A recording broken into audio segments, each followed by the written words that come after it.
Hi all, G ഡിയുടെ ക്ലാസ്സിലേക്ക് എല്ലാവർക്കും സ്വാഗതം. അപ്പം ഇന്ന് നമ്മൾ ജസ്റ്റ് ജി ഡിയെ കുറിച്ച് പറയാനും ഈ കോഴ്സ് എന്താണെന്നും ഇതിൻ്റെ ക്ലാസ് എങ്ങനെയാണെന്ന് പറയാൻ വേണ്ടിയാണ് നമ്മൾ ഇന്നത്തെ ക്ലാസ് വെച്ചിരിക്കുന്നത്. ക്ലാസ് നമുക്ക് ലൈവ് സെക്ഷനും റെക്കോർഡ് സെക്ഷനും ഉണ്ട്. ഇപ്പം ലൈവ് സെക്ഷൻ അറ്റൻഡ് ചെയ്യാൻ പറ്റത്തില്ലാത്തവർക്ക് റെക്കോർഡ് സെക്ഷൻ ഉണ്ട്. ഇപ്പം ജോലിയുള്ള ആൾക്കാരൊക്കെ ഉണ്ട്, അപ്പോൾ അവർക്ക് ലൈവ് ഒന്നും കയറാൻ പറ്റത്തില്ല. അപ്പം അങ്ങനെയുള്ളവർക്ക് വേണ്ടിയാണ് റെക്കോർഡ് സെക്ഷന്. അപ്പോൾ ലൈവ് സെക്ഷൻ അറ്റൻഡ് ചെയ്യാൻ പറ്റുന്നവർ എന്ന് ലൈവ് സെക്ഷൻ അറ്റൻഡ് ചെയ്യുക, കാരണം ലൈവ് സെക്ഷൻ അറ്റൻഡ് ചെയ്യുന്നത് തന്നെയാണ് നല്ലത്. ഡെയിലി നമുക്ക് ലൈവ് സെക്ഷൻ ഉണ്ട്. ഇപ്പോൾ ലൈവ് സെക്ഷൻ്റെ സമയം നമ്മൾ ഗ്രൂപ്പിലിടും, വാട്സപ്പ് ഗ്രൂപ്പിലിടും എപ്പോഴാണ് സമയം. അപ്പോൾ അതിൻ്റെ കൂട്ടത്തിൽ നമ്മൾ സൂമിൻ്റെ ലിങ്ക് വിടും. അപ്പോൾ സൂം വഴിയാണ് നമുക്ക് ക്ലാസ് എടുക്കുന്നത്. അപ്പോൾ സൂം എല്ലാവരും പ്ലേ സ്റ്റോറിൽ നിന്ന് ഡൗൺലോഡ് ചെയ്യണം. അപ്പോൾ അതിൻ്റെ ലിങ്ക് ഞാൻ ഗ്രൂപ്പിൽ ഇട്ടിരിക്കാം.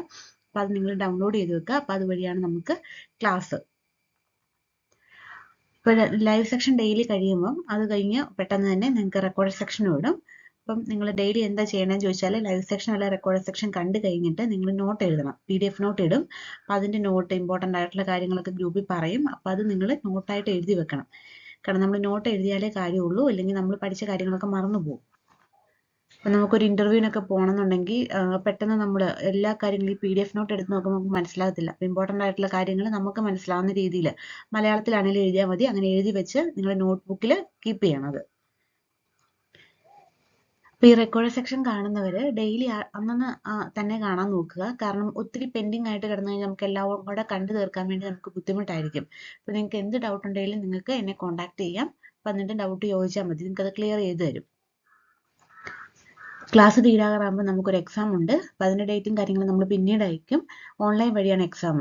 പിന്നെ നമുക്കൊരു പ്രാക്ടിക്കൽ സെക്ഷൻ ഉണ്ട് ക്ലാസ് തീരാറാകുമ്പം. അത് നമ്മൾ ഇൻസ്റ്റിറ്റ്യൂഷനിൽ വന്നാണ്, നമ്മൾ കോട്ടയത്തുള്ള അവിടെ വെച്ചാണ് നമ്മൾ പ്രാക്ടിക്കൽ എടുക്കുന്നത്. അപ്പോൾ നമ്മൾ ഈ ചെയ്ത കാര്യങ്ങൾ, ഈ ഓൺലൈൻ വഴി പഠിക്കുന്ന കാര്യങ്ങൾ, പ്രാക്ടിക്കൽ സെക്ഷൻ എല്ലാം നിങ്ങൾക്കത് കാണിച്ചു തരും.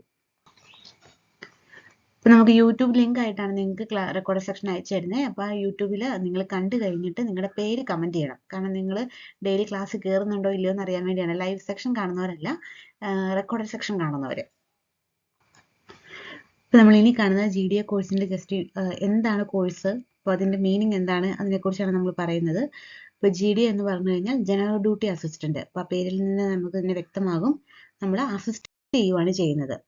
അപ്പം ഈ നമ്മൾ എന്താ ചെയ്യുന്നതെന്ന് ചോദിച്ചാൽ നമ്മൾ എല്ലാവരും ട്രെയിൻ ചെയ്യും. ഹോസ്പിറ്റലിൽ വർക്ക് ചെയ്യാനും നഴ്സിംഗ് ഹോംസിൽ വർക്ക് ചെയ്യാൻ വേണ്ടിയും കെയർ ഹോംസിലൊക്കെ വർക്ക് ചെയ്യാൻ വേണ്ടി നമ്മൾ ട്രെയിൻ ചെയ്യും. എന്നിട്ട് നമ്മൾ ഡോക്ടേഴ്സിനെ അല്ലെങ്കിൽ നഴ്സുമാരെ ഹെൽപ്പ് ചെയ്യുവാണ് ചെയ്യുന്നത്. അപ്പോൾ അവർ എന്തിനാണ് ഡോക്ടർമാരും നഴ്സുമാരും പേഷ്യൻറ്റിനെ സഹായിക്കില്ല, അതുപോലെ തന്നെ നമ്മൾ രോഗികളെ സഹായിക്കുകയാണ് ചെയ്യുന്നത് ഇവിടെ.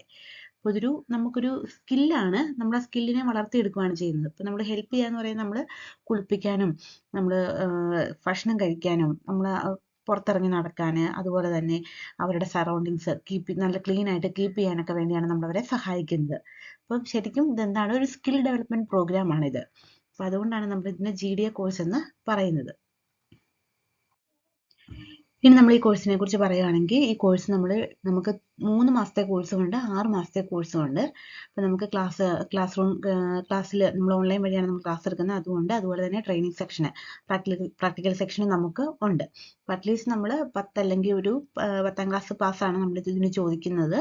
അപ്പോൾ അതുപോലെ തന്നെ നമ്മൾ ഹെൽത്ത് കെയറിൽ ഈ ഒരു സെക്ടറിൽ വർക്ക് ചെയ്യാൻ വേണ്ടി നമുക്കൊരു ഇൻട്രസ്റ്റ് ഉണ്ടായിരിക്കണം. അപ്പം അങ്ങനെയാണ് നമുക്ക് ഇതിന് വേണ്ടിയ ക്വാളിഫിക്കേഷൻ എന്ന് പറയുന്നത്. ഏജ് ലിമിറ്റ് പറയുമ്പോൾ നമ്മൾ യൂഷ്വലി 18 to 35 ആണ് പറയുന്നത്. പക്ഷേ ഈ 35 ഒരു നമ്പർ മാത്രമാണ്. നമ്മൾ അതിൽ കൂടുതൽ ഏജ് ഉള്ളവരും ഈ ഒരു സെക്ടറിൽ വർക്ക് ചെയ്യുന്നുണ്ട്. അപ്പോൾ അതുപോലെ നമ്മൾ എന്താണ് പഠിക്കേണ്ടതെന്ന് ചോദിച്ചാൽ നമ്മൾ എങ്ങനെയാണ് പേഷ്യൻറ്റിനെ ടേക്ക് കെയർ ചെയ്യുന്നത്, അവർക്ക് ഫുഡ് കൊടുക്കാനും കുളിപ്പിക്കാനും അവരെ ഒരുക്കാനും അങ്ങനെയുള്ള കാര്യങ്ങൾ, ഡ്രസ്സ് ഇടിക്കാൻ, പിന്നെ അതുപോലെ തന്നെ പേഷ്യൻറ്റിന് നടക്കാൻ പറ്റത്തില്ലാത്ത ആൾക്കാരെ നടക്കാൻ സഹായിക്കുക, കട്ടിലിൽ നിന്ന് മൂവ് ചെയ്യാൻ പറ്റത്തില്ലാത്തവരെ അവരെ കുളിപ്പിക്കാൻ, അങ്ങനെയുള്ള കാര്യങ്ങളൊക്കെയാണ് നമ്മൾ ഇതിനകത്ത് ചെയ്യുന്നത്. അതുപോലെ തന്നെ നമ്മൾ ടെമ്പറേച്ചർ എടുക്കാനും ബ്ലഡ് പ്രഷർ മോണിറ്റർ ചെയ്യാനും പൾസ് അങ്ങനെയുള്ള കാര്യങ്ങളൊക്കെ നമ്മൾ പഠിക്കും. അങ്ങനെയുള്ള കാര്യങ്ങൾ, അതുപോലെ ബെഡ് ബാത്ത് കൊടുക്കാൻ, ഈ കാര്യങ്ങളൊക്കെയാണ് നമ്മൾ പഠിക്കുന്നത്. പിന്നെ മെയിനായിട്ട് ഇതിനകത്ത് വരുന്ന ഹൈജീൻ ആൻഡ് സാനിറ്റേഷൻ, അതായത് പേഷ്യൻറ്റിനെ കുളിപ്പിക്കുന്നതിൻ്റെ കൂട്ടത്തിൽ തന്നെ നമുക്കിത് വരും, ഹൈജീനും സാനിറ്റേഷനും ഉള്ളതാണ്. പിന്നെ അതുപോലെ തന്നെ വളരെ ഇമ്പോർട്ടൻ്റ് ആയിട്ടുള്ള കാര്യമാണ് കമ്മ്യൂണിക്കേഷൻ സ്കില്ല്. നമ്മൾ നന്നായിട്ട് സംസാരിക്കണം രോഗികളോട്. ഇപ്പം നമുക്കറിയാം പല അസുഖത്തിലുള്ള ആൾക്കാരാണ് നമ്മൾ ഹോസ്പിറ്റലിലേക്ക് വരുന്നത്. അപ്പം നമ്മുടെ ഒരു കൈൻഡ് ആയിട്ടുള്ള അപ്രോച്ചാണ് അവർക്ക് ഏറ്റവും കൂടുതൽ ആവശ്യമായിട്ടുള്ളത്. അപ്പം അതിന് വളരെ ഇമ്പോർട്ടൻ്റ് ആയിട്ടുള്ള കാര്യം എന്താണ്, കമ്മ്യൂണിക്കേഷൻ സ്കില്ലാണ്. പിന്നെ അതുപോലെ തന്നെ നമ്മൾ എമർജൻസി സ്കിൽസ്, അതായത് ബേസിക് എമർജൻസി നിങ്ങളെല്ലാവരും കേട്ടിട്ട് കാണും. CPR, അതായത് കാർഡിയോ പൾമണറി റെസിസ്റ്റേഷൻ. ഇപ്പോൾ ഒരു പെട്ടെന്ന് ഒരാൾ കൊളാപ്സ് ആവുകയാണ്, അതായത് വീണ് പോവുകയാണ്, ഹാർട്ട് റേറ്റും റെസ്പിറേറ്ററി റേറ്റും ഒന്നും ഇല്ലാതെ വരുമ്പോൾ നമ്മൾ രോഗികളെ രക്ഷപ്പെടുത്താൻ വേണ്ടി നമ്മൾ ചെയ്യുന്ന ടെക്നിക്കാണ് CPR. ഈ കാര്യങ്ങളെല്ലാം നമ്മൾ പഠിച്ചിരിക്കും. നെക്സ്റ്റ് ഇതിന്റെ ട്രെയിനിങ് സെക്ഷനെ കുറിച്ച് പറയുമ്പോൾ നമ്മൾ പറഞ്ഞു ഓൺലൈൻ വഴിയാണ് നമ്മൾ ഈ ക്ലാസ് കണ്ടക്ട് ചെയ്യുന്നത്. അപ്പോൾ തിയറി സെക്ഷൻ മൊത്തം നമുക്ക് ഓൺലൈൻ വഴിയായിരിക്കും. അത് കഴിഞ്ഞ് നമുക്ക് തിയറി സെക്ഷൻ മൊത്തം കഴിഞ്ഞ് നമുക്ക് പ്രാക്ടിക്കൽ സെക്ഷൻ ഉണ്ടായിരിക്കും. അത് നമ്മുടെ ഇൻസ്റ്റിറ്റ്യൂഷനിൽ വെച്ചാണ്. അപ്പോൾ അതിന്റെ ലൊക്കേഷനും കാര്യങ്ങളൊക്കെ നിങ്ങൾക്ക് ക്ലാസ്സിന്റെ അവസാനം പറയും. പിന്നെ നമുക്ക് വേണ്ടി ഒരു ഗുഡ് ബിഹേവിയർ എന്ന് പറയുന്നത് ഒരു ട്രെയിനിങ് സ്കില്ലായിട്ട് നമുക്ക് ഇതിനകത്ത് വരുന്ന ഗുഡ് ബിഹേവിയർ ആണ്. നന്നായിട്ട് നമുക്ക് മറ്റുള്ളവരോട് നന്നായിട്ട് ബിഹേവ് ചെയ്യാനും പിന്നെ ടീമായിട്ട് വർക്ക് ചെയ്യാനുള്ള ഒരു കഴിവ്, അത് വളരെ ഇമ്പോർട്ടൻ്റ് ആണ്. അപ്പോൾ അതിൻ്റെ കൂട്ടത്തിൽ വരുന്നതാണ് കമ്മ്യൂണിക്കേഷൻ സ്കില്ല്.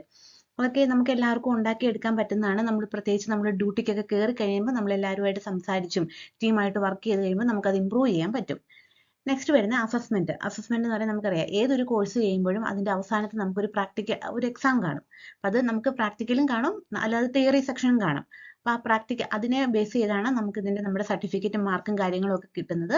അപ്പോൾ അത് നമ്മൾ നന്നായിട്ട് പെർഫോം ചെയ്യാൻ വേണ്ടി ശ്രദ്ധിക്കണം. അപ്പോൾ ഈ ക്ലാസ്സിന്റെ അവസാനം നിങ്ങൾക്ക് എക്സാമിനെ കുറിച്ച് നിങ്ങൾ പറയും. അതിന് മോഡൽ എക്സാമും ഇന്റർവ്യൂവിന്റെ ക്വസ്റ്റ്യൻസും ഒക്കെ നിങ്ങൾക്ക് പ്രൊവൈഡ് ചെയ്യും. പിന്നെ ജോബ് ഓപ്പർച്യൂണിറ്റീസ് എല്ലാവർക്കും അറിയാം. ഈ ഒരു ജോബ് നമുക്ക് കിട്ടിക്കഴിഞ്ഞാൽ നമ്മൾ ഏതൊക്കെ മേഖലയിലാണ് വർക്ക് ചെയ്യുന്നതെന്ന് ചോദിച്ചാൽ hospital, clinics, old age homes, അതുപോലെ തന്നെ ഹോം കെയർ എന്ന് പറഞ്ഞാൽ ഒരു വീട്ടിൽ പോയിട്ട് നമ്മൾ രോഗികളെ നോക്കത്തില്ലേ, അപ്പോൾ അതിനൊക്കെ സാലറിയും കാര്യങ്ങളൊക്കെ കൂടുതലായിരിക്കും. പിന്നെ അതുപോലെ തന്നെ കമ്മ്യൂണിറ്റി ഹെൽത്ത് സെന്ററിലൊക്കെയാണ് നമ്മൾ വർക്ക് ചെയ്യുന്നത്. അപ്പോൾ അതിനനുസരിച്ച് നമ്മുടെ എക്സ്പീരിയൻസ് അനുസരിച്ച് നമ്മുടെ സാലറി കൂടുന്നതാണ്. പിന്നെ കരിയർ ഗ്രോത്ത് വരുമ്പോഴത്തേനും കരിയറിൽ നമ്മൾ ഇപ്പം നമ്മൾ ആദ്യം ഒരു GDയുടെ ഒരു ജനറൽ ഡ്യൂട്ടി അസിസ്റ്റന്റ് ആയിട്ട് നമ്മൾ കയറുന്നു. പിന്നെ നമ്മുടെ എക്സ്പീരിയൻസ് നമ്മുടെ പെർഫോമൻസ് ഒക്കെ കണ്ടിട്ട് നമുക്ക് ഹോസ്പിറ്റലുകാർ തന്നെ നമുക്ക് പ്രോഗ്രഷൻ തരും. അതായത് ഒരു സൂപ്പർവൈസർ ആയിട്ട് മെയിൻ ആയിട്ട് അപ്പോൾ എല്ലാവരെയും മാനേജ് ചെയ്യാനുള്ള കഴിവൊക്കെ ഉണ്ടെന്ന് കണ്ടു കഴിഞ്ഞാൽ ഒരു സൂപ്പർവൈസർ പോസ്റ്റിലേക്കൊക്കെ നമ്മളെ പോസ്റ്റ് ചെയ്യാനുള്ള സാധ്യതകളുണ്ട്. അപ്പം നമ്മൾ അതെപ്പോഴും ശ്രദ്ധിക്കണം, നന്നായിട്ട് ബിഹേവ് ചെയ്യാനും കമ്മ്യൂണിക്കേറ്റ് ചെയ്യാനും അങ്ങനെയുള്ള കാര്യങ്ങളിലൊക്കെ നമ്മളെപ്പോഴും ശ്രദ്ധിക്കണം. അപ്പം അതാണ് ഈ GDയുടെ ഇൻട്രൊഡക്ഷനെ കുറിച്ച് പറയുന്ന ഇത്രയും കാര്യങ്ങളാണ്. അപ്പം അതുപോലെ തന്നെ നമ്മൾ ഗ്രൂപ്പിലൊക്കെ മെസ്സേജ് അയക്കുമ്പോൾ നമ്മൾ ഫോർവേഡഡ് മെസ്സേജ് ഒക്കെ മാക്സിമം ഒഴിവാക്കുക കേട്ടോ. കാരണം ഗ്രൂപ്പ് നമ്മുടെ ഒരു സ്റ്റഡി പർപ്പസിന് വേണ്ടി മാത്രം ഉള്ളതാണ്. അപ്പോൾ പേഴ്സണൽ ആയിട്ടുള്ള കാര്യങ്ങൾ നമ്മൾ അതിനകത്ത് ഷെയർ ചെയ്യാറില്ല. ഇത്രയും കാര്യങ്ങളാണ് GDയുടെ ഇതിനകത്ത് വരുന്നത്. പിന്നെ അതുപോലെ തന്നെ നമ്മൾ 15 മൊഡ്യൂളാണ് ഈ കോഴ്സിനുള്ളത്. ആ മൊഡ്യൂൾ നമ്മൾ ഓരോന്നായിട്ട് ആ മൊഡ്യൂളിൻ്റെ അണ്ടറിൽ ഓരോ ടോപ്പിക്ക് വരും. അപ്പോൾ അത് നമ്മൾ ഓരോ ദിവസമായിട്ട് കാണും. അപ്പോൾ അതുപോലെ തന്നെ നമ്മുടെ ബ്ലഡ് പ്രഷർ, പൾസ്, റെസ്പിറേഷന്, പിന്നെ അതുപോലെ തന്നെ അനാട്ടമി ആൻഡ് ഫിസിയോളജി, നമ്മുടെ ബോഡിയുടെ പാർട്സിനെ കുറിച്ച് നമ്മൾ പഠിക്കും. പിന്നെ ഹോസ്പിറ്റലിലെ എക്യുപ്മെന്റ്സിനെ കുറിച്ച്, അങ്ങനെ ഓരോ ദിവസവും ഓരോന്നും നമ്മൾ ഡീറ്റെയിൽ ആയിട്ട് നമ്മൾ കാണുന്നതാണ്. അപ്പം നമ്മൾ അടുത്ത ദിവസം തുടങ്ങിയാണ് നമ്മൾ പ്രോപ്പറായിട്ട് ക്ലാസ് തുടങ്ങുന്നത്. പിന്നെ ജസ്റ്റ് ഇൻട്രൊഡക്ഷനെ കുറിച്ച് പറയാൻ വേണ്ടിയാണ്. ഓക്കെ, നമുക്ക് നെക്സ്റ്റ് ഡേ കാണാം. Thank you all.